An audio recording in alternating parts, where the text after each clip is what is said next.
Large vehicles will no longer be allowed on Zion National Park's historic drive. Samantha Hoffman spoke with park leadership on how this will impact visitors. When you enter the park, you may already notice large vehicle restrictions for when using the tunnel. Well, these new restrictions in June will apply to the entire highway, which the park says will help with safety and protecting resources. I'm a nature lover myself, so I love scenic drives. The Zion Mount Carmel Highway is a favorite park experience for visitors, with about 25 miles of scenic switchbacks. While large vehicles will now be restricted from entering, visitor Ronnie Mosconi says it's hard to argue with safety.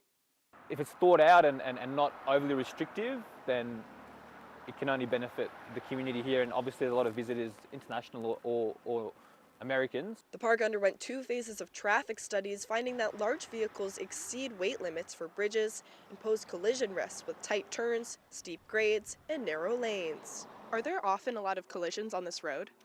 We have a lot of close calls. Transportation manager Lisa White says park visitors will have a dramatically improved experience with better traffic flows. How often do you have to respond to backups or incidents with large vehicles on this road? With vehicles that are too large to even fit through the tunnel, it happens every few months at least. We just a few weeks ago had a trailer that snuck by the feed stations, had to stop traffic for about an hour and a half to turn them around. White says oversized vehicles must travel outside the park.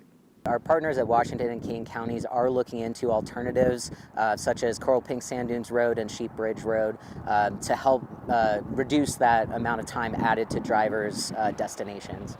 The highway is a designated historic civil engineering landmark constructed in the 1920s and 30s. The park says expanding the road would be too expensive and harm the park's landscapes, animals, and historic value. If it's not overly costly to expand the roads such that everyone can enjoy them, truck drivers or otherwise, then I would be a proponent of that.